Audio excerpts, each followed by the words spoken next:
The dust on the dead planet had not been disturbed for thousands of years.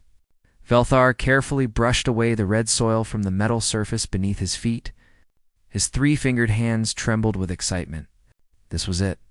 This was the proof he had been searching for across 12 star systems. The planet's designation was Terra 3, but the ancient records called it something else. Earth, a world that supposedly died 5,000 years ago. When its primitive inhabitants destroyed themselves in nuclear fire? At least, that was what the Galactic Council taught every student in every school across 200 worlds. Velthar had never believed that story. He pressed his scanner against the metal plate. The device hummed and clicked, translating symbols that no living being in the galaxy could read anymore. Except the symbols were not dead at all. They were instructions, coordinates, and a warning that made his blood run cold. They are still here. They are watching. Do not look for us.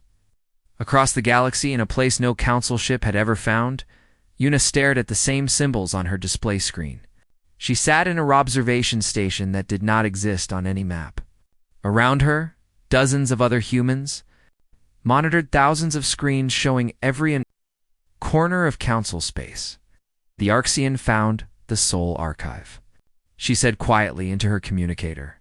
Her brother's voice came back immediately. How much did he access? Enough to know we did not die. Not enough to know where we went. Yuna zoomed in on Velthor's location.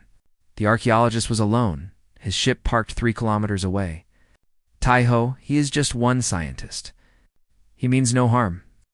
One scientist can destroy 5,000 years of careful hiding, Taiho replied. His voice carried the weight of military training. The Council buried our existence for a reason. They feared us then. They will fear us now. Yuna watched Velthor carefully photograph the metal plate. He moved with such care, such respect for the ancient artifact. This was not a man who wanted to hurt anyone. This was someone who loved truth. Council ships just entered the system, another human operator called out. 3 warships. They are heading directly for the Arxian's position. Yuna's heart sank. The Council had been monitoring Velthar too. They knew he had found something important, and they would not let him leave with that knowledge. On the surface, Velthor felt the ground shake before he heard the sound. He looked up to see 3 massive ships descending through the red sky. They were not exploration vessels. These were military craft, their weapons already charging with blue light. His communicator crackled. Arxian archaeologists, you are in violation of quarantine protocols. You will surrender all data and equipment immediately. Althar? Mouth went dry. There was no quarantine on Terra 3. Everyone knew that. This was an execution, disguised as law enforcement. He ran toward his ship, his legs pumping hard against the loose soil. Energy blasts struck the ground around him, throwing up clouds of dust. They were not trying to kill him yet. They were hurting him, making sure he had nowhere to go. A blast hit his ship's engine. The small craft exploded in a ball of flame and metal. Velthar fell to his knees, coughing in the smoke. He was going to die here, on a dead world, for learning a truth that someone wanted to stay buried. Then something impossible happened. A ship appeared between Velthor and the Council warships. It did not fly in or drop from orbit. It simply materialized, as if it had been waiting there invisible all along. The ship was sleek and black, covered in technology that Velthor had never seen before. It made the Council warships look like ancient toys. The Council commander's voice came over all frequencies. Unidentified vessel, you are interfering with Council security operations. Identify yourself immediately or be destroyed. The black ship did not respond with words. Instead, it fired a single pulse of silver light. The pulse hit all 3 Council ships at once, and their weapons went dead. Their engines stopped. Their life support systems switched to backup power. In one shot, the mysterious ship had disabled 3 military vessels without destroying them. A hatch opened on the black ship's side. A figure dropped down, falling 20 meters to land easily in the dust beside Velthor. She wore a suit of armor that seemed to flow like liquid metal, adapting to her movements. Her face was hidden behind a helmet, But when she spoke, her voice was human. "Are you hurt?" Yuna asked. Velthar stared at her. His translator struggled with her language, but it was working. She was speaking something ancient, something his device barely recognized. You are human?" "Yes." Yuna helped him to his feet. "And you need to come with me right now. Those ships will recover in about 3 minutes, and more will come. But humans are extinct. Everyone knows this. The war, the nuclear fire, we lied," Yuna said simply. She pointed at her ship. "I will explain everything. But first, we need to leave." Velthar looked at the council ships hanging dead in the sky. He looked at this impossible woman in her impossible armor. He thought about the metal plate in the ground with its message. "They are watching." 5,000 years, he whispered. "You have been hiding for 5,000 years. Not hiding," Yuna corrected him as she led him toward her ship. "Waiting. There is a difference." The black ship lifted off with them inside, and Velthar got his last look at Earth through the viewport. The dead world suddenly seemed less dead and more like a message. A gravestone that was actually a warning. As they accelerated away, Council reinforcements dropped out of hyperspace. 12 warships this time, enough to destroy a small moon. But the black ship did something that no Council vessel could do. It folded space around itself and vanished, not into hyperspace, but into somewhere else entirely, in the command center of the lead Council warship. Chancellor Morden watched the scanner data with growing dread. He recognized that technology. He had seen it before, in classified files that were supposed to be destroyed centuries ago. "Send an encrypted message to the High Council," he ordered. "Tell them we have a Category X situation. Tell them the humans are not extinct. And tell them," he paused, remembering old debates from before he was born. Arguments about whether to finish what the Kresh Empire had started. "Tell them we may have made a terrible mistake 5,000 years ago." The message was sent. Across Council space, alarms began to sound in secret chambers and hidden offices. People who knew the old truth began to move, began to plan, but they were already too late. Humanity had spent 5,000 years preparing for this moment, and now, because of one brave archaeologist, the galaxy was about to learn what happened when you forgot about humans, or rather, what happened when humans let you forget on purpose. Velthar woke up in a medical bay that was beyond anything he had ever imagined. The walls glowed with soft blue light that seemed to come from everywhere and nowhere. His injuries from the blast were gone. Not healed, gone, as if they had never happened. "The nanobots work fast," a voice said. A human woman entered, her features similar to Yuna, but older, more formal. "I am Jisoo. Welcome to Bastion 7. Where's Bastion 7? Velthar sat up carefully. "I do not see it on any star charts in my memory." "You would not. We built it in a system that your people call the Dead Zone, a place where ships disappear and sensors fail. We made sure it stayed that way." Jisoo handed him a drink that tasted like nothing he knew but made him feel instantly better. "You have many questions. I will answer them. But first you must see something." She led him through corridors that curved in ways that seemed impossible. Other humans passed them, some in uniforms, others in casual clothing. Children laughed and played in a garden that somehow existed inside a space station. Velthar counted hundreds of people, then thousands, all going about their daily lives as if this hidden station is the most normal thing in the universe. They entered a room with a massive window. Velthar looked out and forgot how to breathe. Bastion 7 was not alone. Dozens of stations floated in a cluster, each one larger than the biggest Council station. Beyond them, cities hung in space, connected by streams of ships moving in perfect coordination. And further out, he saw planets. Entire worlds with clouds and oceans covered in lights that marked billions of inhabitants. 80 billion humans, Jisoo said quietly. Across 47 star systems. "We did not die, Velthar. We thrived." "This is impossible," Velthar whispered. "The technology alone. You would need thousands of years of development to build this. We had 5,000 years. And we were very motivated." A door opened behind them. A man in military uniform entered, his bearings speaking of command and hard decisions. Commander Minho did not smile. The council knows he is here. They have increased patrols along the border zones. Let them search, Jisoo replied. They will find nothing. They never do. Minho turned to Velthor. Your discovery has created a problem. The council wants to keep us buried. We want to stay hidden. You want the truth to be known? Someone will not get what they want. I mean no harm to your people, Velthor said quickly. I only seek knowledge. Knowledge is never harmless. Minho pulled up a holographic display. It showed star maps with red markers spreading across them like a disease. While you were unconscious, something new happened. The Vershane arrived. Velthar knew that name. Everyone in the galaxy knew it now. The Vershane were an extragalactic swarm, machines controlled by a collective intelligence that consumed everything in their path. They had appeared 6 months ago at the Galactic Rim. 3 council worlds had already fallen. Council's losing, Minho continued. Their weapons barely scratch Vershane holes. Their tactics are predictable. At the current rate, the Vershane will reach the core worlds in 2 years. What does this have to do with me? Everything. Jisoo took over the display, showing battle footage. Council ships fired their best weapons at Vershane vessels with little effect.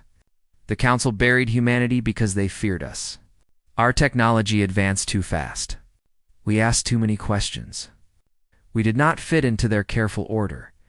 When the Kresh attacked our colony ships, the Council saw an opportunity. They helped erase all evidence that we ever existed. Velthar felt sick. My people did this? Your ancestors did this. You are not responsible for their choices. Jisoo showed him files, meeting records, votes to suppress human existence. But now the galaxy faces a real threat. And the same council that feared us is begging the universe for help. Taiho appeared on the view screen from another location. Velthor recognized Yuna's brother immediately. The debate has been going for 3 hours. Half our people want to let the council burn. The other half remembers that innocent lives are not responsible for old crimes. What do you want? Minho asked Velthor directly. The question surprised him. Me? Why does my opinion matter? Because you are the bridge, Jisoo said. You are council, but you sought truth even when it was dangerous. You are the kind of person we hoped existed in the galaxy. If we are going to help, if we are going to reveal ourselves, we need to know that not everyone out there is like the ones who tried to erase us. Velthor thought about his whole life. He had dedicated himself to finding lost truths, to uncovering what had been forgotten. And now he stood in the greatest lost truth of all. Billions of humans, hidden and waiting, while his people died to an enemy they could not defeat. Help them, he said. Please. Not for the council leaders who wronged you. For the civilians who never knew you existed. For the children who will die when the Vershane come. For the future that could exist if our peoples worked together.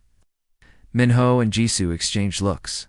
Something passed between them, an unspoken communication born from years of working together. The Shadow Protocol, Minho said finally.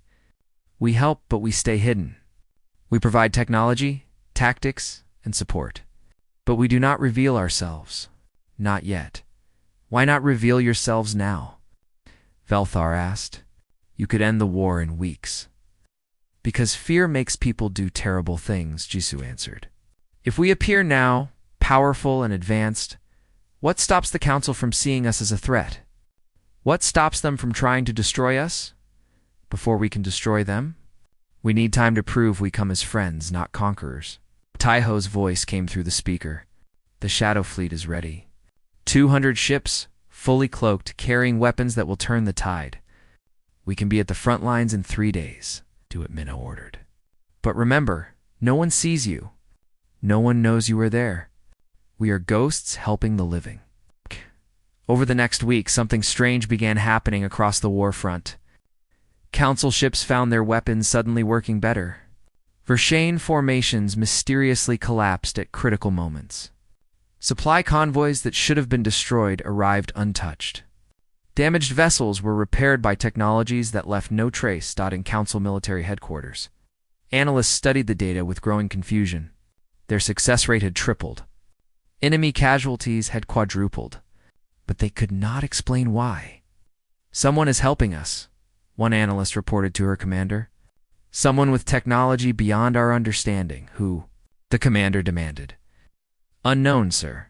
They leave no signature, no trace. But the pattern is clear. Wherever we are losing, they appear. Wherever we are winning, they make sure we win bigger." Chancellor Morden received these reports in his private office. He stared at the data for a long time, then opened a file that only 3 people in the entire council had access to. A file labeled Contingency Omega, Human Survival. "They are here," he whispered. "They are helping us. But why?" On Bastion 7, Velthar watched the war reports with Yuna beside him. He had spent a week learning about human culture, their history, their reason for hiding. He understood them now. Understood their fear and their hope. "Your people are winning because of us," Yuna said, "and they do not even know it. Will you tell them? When the time is right? When we can be sure that fear will not turn into hate?" She looked at him with eyes that had seen too much sorrow. "We were forgotten on purpose, Velthor. But we do not want to be remembered as monsters. We want to be remembered as the people who helped when no one else could." Velthor nodded slowly. He thought about the message on Earth, the warning that humanity was watching. They had watched for 5,000 years. They had seen empires rise and fall. They had seen the Council make the same mistakes over and over. And now, finally, they had seen something worth saving. Hyunwoo guided his ship through normal space and something else entirely. The quantum phase drive allowed him to exist in both dimensions at once, invisible to sensors, untouchable by weapons. Around him, Ghost Squadron moved in perfect formation through the battle zone. Below them, Council fleet fought desperately against Vershane's swarm ships. The mechanical monsters were winning. 30 Council vessels against 300 Vershane. It should have been a massacre.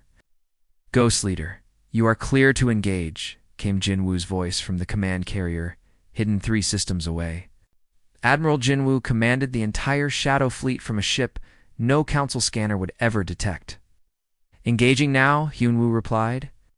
He targeted the Vershane flagship, a massive construct of metal and strange energy.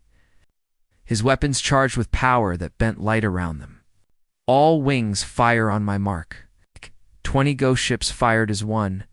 Silver beams struck the Vershane formation from angles that should not exist.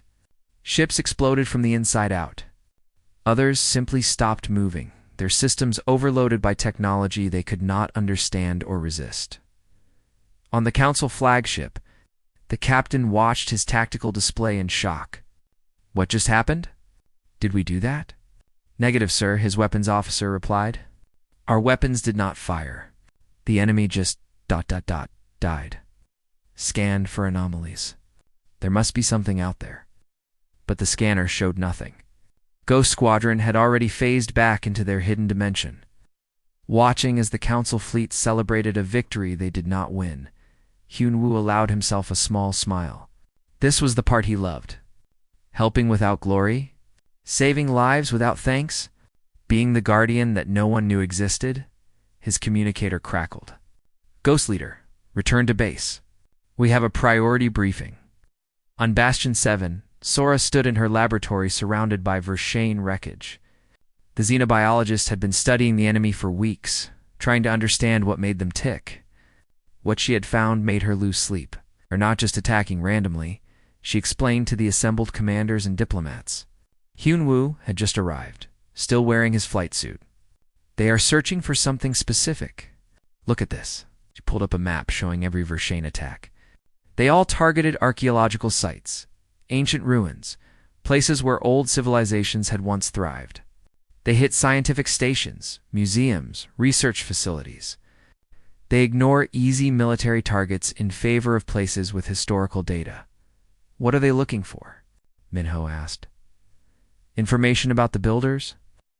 Sora displayed images of artifacts millions of years old. Before any current species existed, something else lived in this galaxy. We call them the Builders because they left structures on dozens of worlds. Massive constructs that serve no clear purpose. The Vershane want to find these sites. Jisoo leaned forward. Why? I do not know yet. But here's the terrifying part. Sora highlighted several locations on the map. 3 of the builder sites they targeted had something in common. Each one contained fragments of genetic data. Data that matches one species currently living in the galaxy. Which species? Taiho demanded. Us, Sora said quietly. Humans. The builders left genetic markers on Earth. They did something to early humans millions of years ago. Modified us. Made us different. The room fell silent. Hyunwoo felt cold despite the warm air. Are you saying we are not natural? I am saying the builders had plans for humanity. They shaped us for a purpose we do not understand yet. And the Vershane know this. They are hunting us. Oh. Minho stood abruptly. Then we need to disappear again. Go deeper into hiding. If they are hunting humans, we cannot risk exposure. Too late, Jinwoo said, pulling up a new tactical display. A Vershane fleet just changed course. They are heading for the dead zone. Heading for us. Possible, Taiho said. No one knows we are here. They do now. Jinwoo showed sensor data that made everyone's hearts sink. They have technology that can detect our quantum signatures. They are following the trails our ghost ships leave behind. Every battle we helped with led them one step closer. And now they have found us. Velthor had been silent, but now he spoke. You must warn the Council. If the Vershane are coming here, and you are forced to fight openly, the secret is over anyway. Better to have allies ready to help. Allies, Minho said bitterly. The Council tried to erase us. Why would they help now? Because they have changed, Velthor insisted. The people who made those decisions are long dead. This generation wants to survive. Give them a chance to be better than their ancestors. Yuna stood beside her alien friend. He is right. We have been hiding from the past for 5,000 years. Maybe it is time to face the future instead. The debate raged for hours. Some commanders wanted to fight the Vershane alone, proving human superiority. Others wanted to flee deeper into unknown space. But slowly, a consensus emerged. We fight, Ginwoo declared. But we fight smart. We use the Vershane attack as our revelation moment. We save Council lives in a battle they cannot win alone. We force the galaxy to see us as saviors, not threats. The Vershane fleet will arrive in 6 hours, Sora reported. They have 2,000 ships. Even for us, those are bad odds. Then we make sure the Council is here to even the odds, Minho said. He looked at Velthar. Can you contact them? Make them believe you? Velthar nodded. I will try. He sent a message on all Council frequencies. A message claiming that he had found humanity alive. They had been helping all along. And that a massive Vershane fleet was about to attack their hidden systems. A fleet that the Council needed to help stop. Most receivers ignored the message. A few laughed. But one person believed. Chancellor Morden had been waiting for this moment for weeks. He read Velthor's message and knew it was true. Knew it was time to pay back an old debt. Assemble the home fleet, he ordered. Every ship we can spare. We go to the dead zone. Sir, that is suicide, his admiral protested. No ship returns from the dead zone. Because humanity has been protecting it, Morden replied. And now we are going to help them protect it. Send the order. We leave in 2 hours. On Bastion 7, alarms blared as the Vershane fleet emerged from hyperspace. 2,000 mechanical warships, each one designed to kill and consume. They moved in formations that seemed almost alive, adapting to every defense the humans threw up. Hyunwoo launched with Ghost Squadron, but this time they were not hiding. This time they flew with running lights active, weapons charged, broadcasting their presence to the entire galaxy. Behind them, the Shadow Fleet decloaked. 200 human warships appeared from nowhere, their designs sleek and deadly. This is Admiral Jinwoo of the Human Defense Fleet. His voice boomed across all frequencies. To all Vershane forces, you have violated human space. Turn back, or be destroyed. The Vershane did not turn back. They never did. The battle began, and it was like nothing the galaxy had ever seen. Human ships moved in 3 dimensions that should not exist. Their weapons struck with precision that seemed impossible. But the Vershane were learning, adapting, evolving their tactics with each passing minute. Then the Council fleet arrived. 300 ships dropped out of hyperspace, and Chancellor Morden's voice joined Jinwoo's. Human fleet, this is the Galactic Council home fleet. We are here to assist. Send coordinates. For 5,000 years, humans and the Council had been separated by fear and lies. For 5,000 years, they had existed as ghosts to each other. But now, in the darkness of space, with death pressing in from all sides, they fought together for the first time in history. The Vershane fleet hit the combined human and Council forces like a tidal wave of metal and death. Hyunwoo flew his fighter through impossible angles, his quantum drive letting him slip between enemy ships like a ghost. But there were so many. For every Vershane ship they destroyed, 2 more appeared. Call ships, fall back to defensive formation beta. Jinwoo ordered from his command ship. Protect the stations at all costs. Below them, Bastion 7 and the other human stations held millions of civilians, families, children, people who had lived their whole lives in secret, safe from the galaxy's dangers. Now that safety was ending, on the Council flagship, Chancellor Morden watched the tactical display with growing horror. The humans fought brilliantly, their technology far beyond anything the Council possessed. But even brilliance had limits when facing this many enemies. "Sir, we are receiving a distress call," his communication officer reported. "From Arxia Prime, the Vershane have launched a second attack. They are hitting the homeworld." Morden felt his blood turn to ice. Arxia Prime was not just his homeworld. It was the seat of the Galactic Council. 5 billion people lived there. The entire government, all the history, everything that made the Council what it was. How many ships? He asked, though he already knew the answer would be bad. 800 Vershane vessels. Our home defense fleet is outnumbered 4-1. They will not last an hour. Morden looked at the battle around him. The humans needed every ship here to defend their hidden systems. But his people were dying light years away. Before he could give an order, Jinwoo's face appeared on his screen. The human admiral's expression was grim but determined. "We heard the distress call. Take your fleet and go. Defend your homeworld. If we leave, you will be overwhelmed," Morden protested. "Probably," Jinwoo admitted. "But your people matter more than our pride. We spent 5,000 years hiding because we did not trust the galaxy. Today, we choose to trust you. Go. Save your people." Morden wanted to argue, wanted to say something meaningful, but there was no time. "We will return," he promised. "As soon as Arxia is safe, we will come back."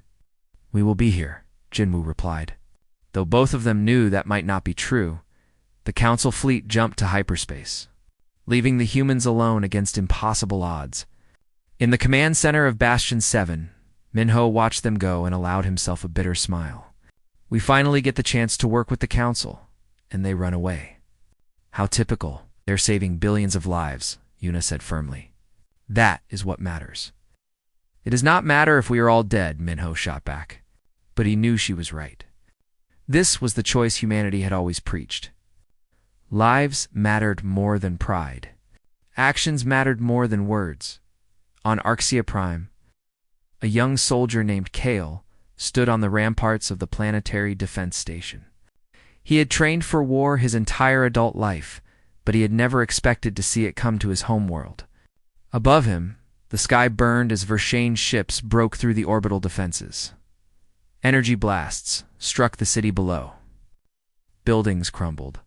People screamed and ran. Kale fired his rifle at a Vershane drone that had landed nearby, his shots barely scratching its armor. Then something appeared beside him. Something that should not exist. A figure in flowing armor that seemed to absorb light. The figure moved faster than Kale's eyes could follow. Tearing through 3 Vershane drones with weapons built into the armor itself, more figures appeared. Soldiers in the same impossible armor, carrying weapons that made Kale's military rifle look like a child's toy. They moved through the battlefield like dancers, each motion perfectly calculated, each shot exactly precise. "Who are you?" Kale shouted over the sounds of battle. One of the soldiers turned to him. Through the helmet's transparent visor, Kale saw a human face, a woman with dark eyes and determination written in every line of her expression. "We are help," Hannah said simply. She raised her weapon and fired at a Vershane ship trying to strafe the defense station. The ship exploded into fragments. "Stay behind me," Kale did as he was told. He watched in amazement as the human soldiers fought with a ferocity and skill that seemed impossible. They coordinated without speaking, moved without hesitation, and fought without fear. In orbit, the Council Home fleet arrived and joined the desperate defense. But they were still outnumbered and outgunned. Chancellor Morden stood on his bridge and prepared for the end. Then space itself seemed to tear open. Human warships poured through portals that should not exist. Not the 200 ships that had been defending the dead zone. These were different ships. Bigger ships? Ancient ships that looked like they had been waiting for centuries to be used. "Hey, this is Commander Minho of the Human Emergency Response Fleet," a voice announced. "We left our civilian population with automated defenses and jumped here directly. Arxia Prime will not fall today." Human fleet hit the Vershane formation like a hammer. Their weapons were different from what the Council had seen before. Older, more powerful. Built by humans who had planned for this moment for 5,000 years. On the ground, Kale fought beside Hannah as the tide of battle turned. The Vershane were being pushed back, their forces crumbling under the combined assault. He watched this human woman save his life 3 times in as many minutes. "Why are you helping us?" he asked during a brief pause in the fighting. "Your people have every reason to hate the Council." Hannah reloaded her weapon with practiced efficiency. "Hate takes energy better spent on living. Besides, what your ancestors did is not your fault. You are just a soldier trying to protect his home. Same as me." A building collapsed nearby, trapping civilians under the rubble. Kale ran toward it, knowing his armor would not protect him from falling debris. But Hannah reached the site first. She pressed a device to the rubble and it simply disintegrated into dust, revealing the trapped people underneath. Kale helped pull them free. A child looked up at Hannah with wide eyes. "Are you an angel?" the little girl asked. Hannah removed her helmet, revealing her human features. "No. Just someone who decided that hiding was not enough anymore." In space, the battle reached its climax. The Vershane were learning and adapting, but they could not adapt fast enough. The combined human and Council fleet fought with a coordination that surprised everyone. They were learning to trust each other in real time, sharing targeting data, covering each other's weaknesses. The last Vershane ship was destroyed, and a cheer went up across both fleets. They had won. Against impossible odds, they had won together. Chancellor Morden stood in the Council chambers, which had survived the attack thanks to Minho's flagship positioning itself directly overhead as a shield. The massive human warship still hung there, its presence undeniable. Yuna entered the chamber, no longer wearing armor or hiding her identity. She walked with Velthar beside her, the archaeologist who had started everything with his curiosity and courage. Chancellor Morden, Yuna said formally, "I am Yuna of Earth, diplomatic representative of the Human Confederacy. I believe we have much to discuss." Morden looked at her, then at the view screen showing human and Council ships working together to repair damage and rescue survivors. "Yes," he said quietly. "Yes, we do." The secret was out. Humanity was no longer forgotten. The galaxy had seen what they could do, had fought beside them, had been saved by them. Outside the chamber, Kale stood with Hannah and watched the human ship overhead. "What happens now?" he asked. "Now," Hannah replied, "we see if we can build something better than what came before. We see if the galaxy is ready for humanity. And we see if humanity is ready for the galaxy." Kale thought about everything that had happened. The battle. The lives saved. The impossible soldiers who appeared from nowhere to defend people who had once tried to erase them from history. "I think," he said slowly, "that both sides just passed a test they did not know they were taking." Hannah smiled. "Let us hope you are right." The negotiations took place on neutral ground. A space station built hastily between human and Council space, constructed by both sides working together. It was small and simple, but it represented something that had not existed for 5,000 years, a place where humans and the rest of the galaxy could meet as equals. Jisoo led the human delegation. She had prepared for this role her entire career, though she had never expected it to happen in her lifetime. Across the table sat representatives from 200 council worlds. Some looked at the humans with gratitude, others with fear, a few with barely concealed hatred. "You lied to us for 5,000 years, one delegate accused. You watched us struggle, watched us die, and did nothing. You tried to erase us from history," Jisoo replied calmly. "We chose survival over revenge. I would say that shows remarkable restraint." Chancellor Morden raised his hand for silence. "This debate could last centuries, and we do not have centuries." The Vershane were defeated at Arxia Prime, but their main fleet still exists. Intelligence suggests they are regrouping at the Galactic Rim. When they return, they will come with everything they have. "Which is why we are proposing a formal alliance," Jisoo said. She projected a document that had taken weeks to draft. Full military cooperation, technology sharing, cultural exchange. Humanity joins the Galactic Council as a member state with full voting rights. The chamber erupted in argument. Some delegates cheered. Others protested loudly. The debate raged for hours, then days. But slowly votes were counted. Agreements were made. Compromises were reached. On the 5th day, the vote was called.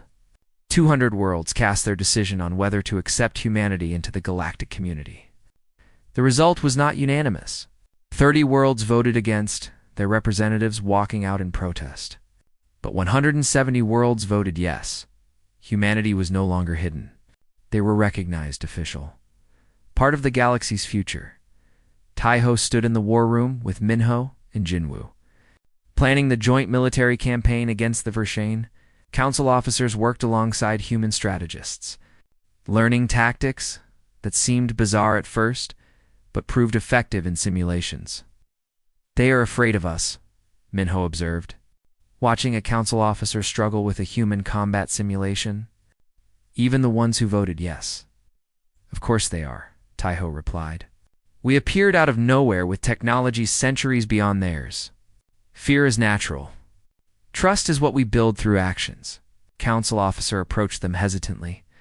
"Commanders, we have analyzed the data from the Arxia Prime battle. Your ship movements, your weapon efficiency.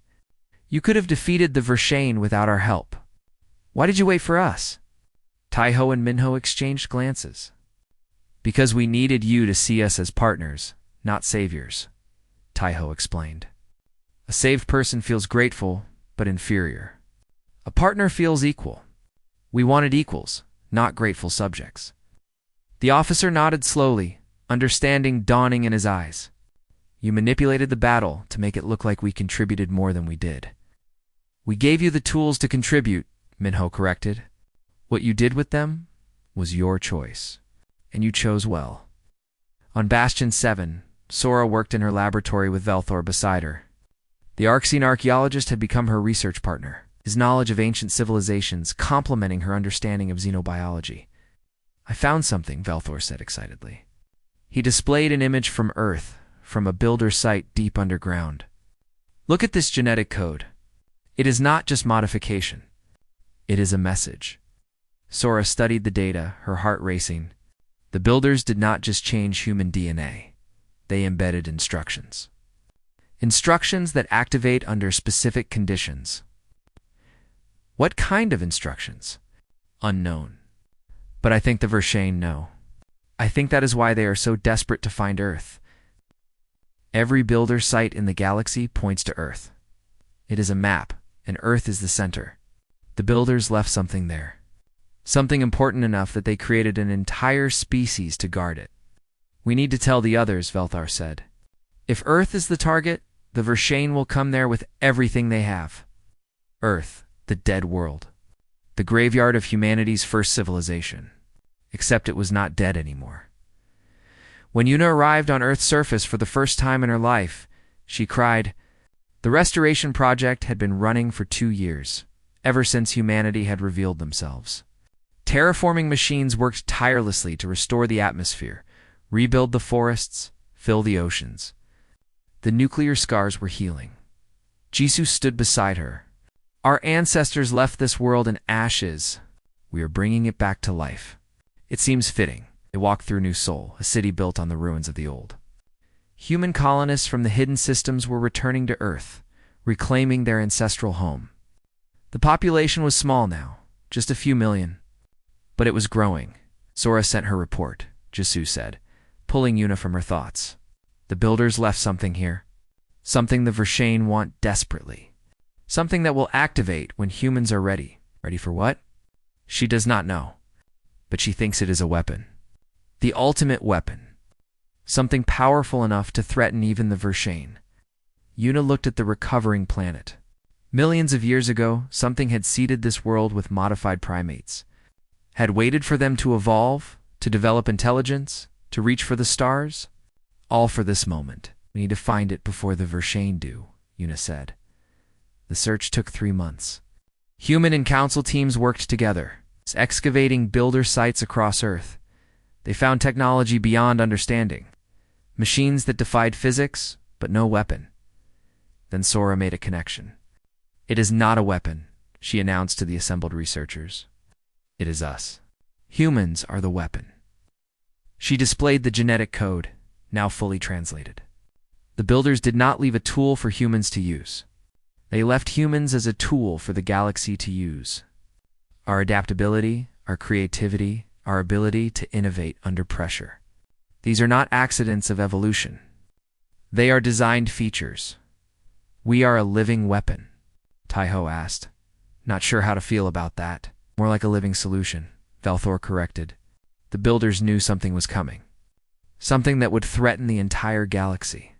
They created humanity as a species that could adapt to any threat, overcome any obstacle. You are the fail-safe. The reset button for galactic civilization. Minho laughed bitterly. So we spent 5,000 years hiding, and all along we were supposed to be out here saving everyone. You were not ready? Sora said gently. Neither was the galaxy. But now, maybe both are ready. The Vershane came 3 weeks later. Not to a border world or an isolated system. They came to Earth with every ship they had. 3,000 vessels dropped out of hyperspace and accelerated toward the recovering planet, but they were expected. The combined human and council fleet waited in defensive positions. Not hiding, not running. Ready Hanwoo flew at the head of Go Squadron, but this time they were not alone. Council pilots flew beside them, learning human tactics in real time. In the command center, Jinwoo coordinated with Chancellor Morden, her voices steady and confident. On Earth's surface, Kale stood with Hannah and watched the sky fill with ships. He had requested a transfer to Earth, wanting to be part of the planet's defense. Wanting to stand with the people who had saved his world. They come for something that does not exist, Hannah said. The weapon they fear is not a machine or a bomb. It is us. All of us. Human and council, working together. The battle began. It was fierce and terrible and beautiful. Ships burned and people died, but for every loss, the survivors fought harder. They fought not for territory or resources. They fought for the right to exist, to grow, to build a future together. When the last Vershane ship was destroyed, both fleets were battered, but victorious. They had won not through superior numbers or better weapons, but through cooperation. Through trust built in the heat of combat, years later, Yuna stood before the Galactic Council as an official ambassador. She was older now, her hair showing gray. Beside her stood Velfor, the archaeologist who had started everything by being curious enough to dig where others said not to look. 5,000 years ago. Our people separated, she said to the assembly. The council feared what humanity might become. Humanity feared what the galaxy might do to them. Both fears were valid. Both fears nearly destroyed us. She gestured to the view screen showing Earth, now fully restored. Cities covered the continents. Farms fed billions. It was alive again, vibrant and beautiful. We were forgotten on purpose, hidden by fear, but we are remembered now, and we choose to be remembered not for what we suffered or what we could destroy, but for what we built. Together, human and council. Different peoples, one future. Assembly rose in applause. Not all of them. Some still sat, still uncertain, still afraid, but that was okay. Trust took time. Understanding took patience. Outside the chamber, Kale and Hannah watched the sun set over New Sol. They had become friends during the war, partners during the peace. He was council. She was human. But that was just biology. What mattered was what they chose to build together. Do you think it will last? Kale asked. The alliance, the peace. Nothing lasts forever, Hannah replied. But we can make it last long enough to matter. Long enough to show that the galaxy is better together than apart.